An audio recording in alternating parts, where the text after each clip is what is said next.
तो 18 पुराणों की रचना करने वाले भगवान वेद व्यास जी ने मेरे बाबा श्याम की ये दिव्य और पावन गाथा स्कंद पुराण के महेश्वर खंड के अंतर्गत आने वाले कौमारिक खंड में इस बात का उल्लेख किया है।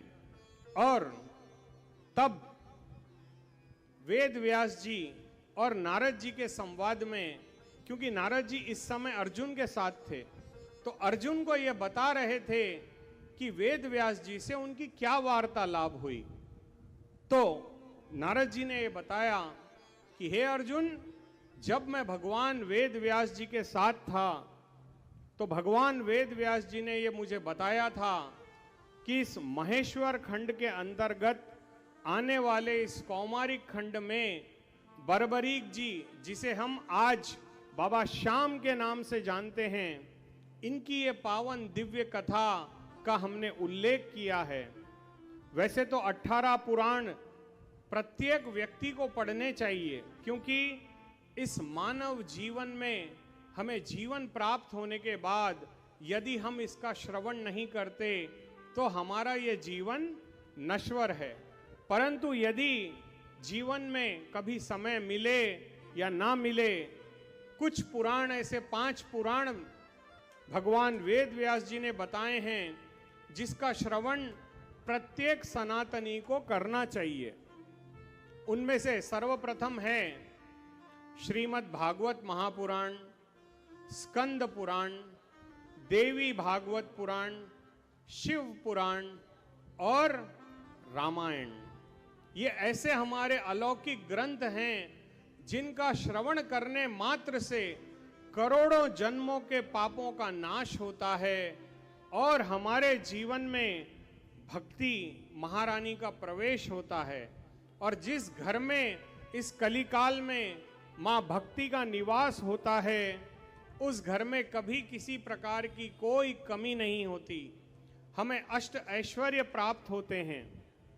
तो जैसे ही नारद जी ने वेद व्यास जी से ये पूछा कि हे वेद व्यास जी, इस कंद पुराण में बर्बरी की कथा पढ़ने से या सुनने से या इसकी कथा कराने से हमें क्या फल प्राप्त होता है। तब वेद व्यास भगवान मुस्कुराते हैं और नारद जी से कहते हैं कि हे नारद, जो कोई बर्बरी के वंश में जन्म लेगा, यानी जिसके कुल देवता बाबा श्याम होते हैं, उन्हें ये कथा अवश्य करानी चाहिए। क्योंकि जिसके कुल देवता बाबा श्याम हैं, जिस कुल में हमारी उत्पत्ति होती है, यदि हम उस कुल के देवता की पूजा न करें, उसकी कथा न सुने, जैसे हम अपने पितरों की पूजा करते हैं ना, पितरों की पूजा, हम उनका श्राद्ध करते हैं, क्योंकि उनकी वजह से ही हमारा घर सुख और शांति से समृद्ध है। हमारे घर में जो वंश की वृद्धि होती है, ये हमारे कुल देवता और हमारे पितरों का आशीर्वाद होता है जो हमें प्राप्त होता है।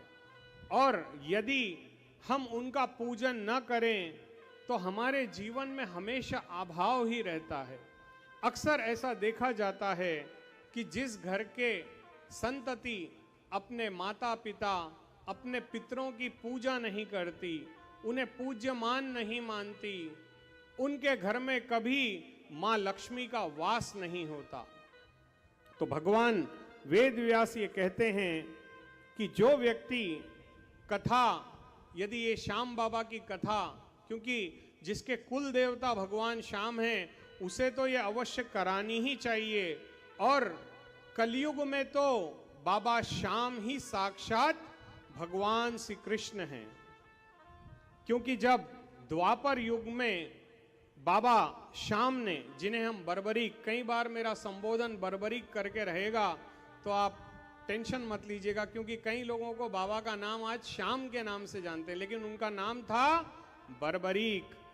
तो बर्बरीक एक ऐसी दिव्य आत्मा जिसका जन्म होगा तुम्हारे वंश में। ये कथा हम आपको 3 दिवसीय है।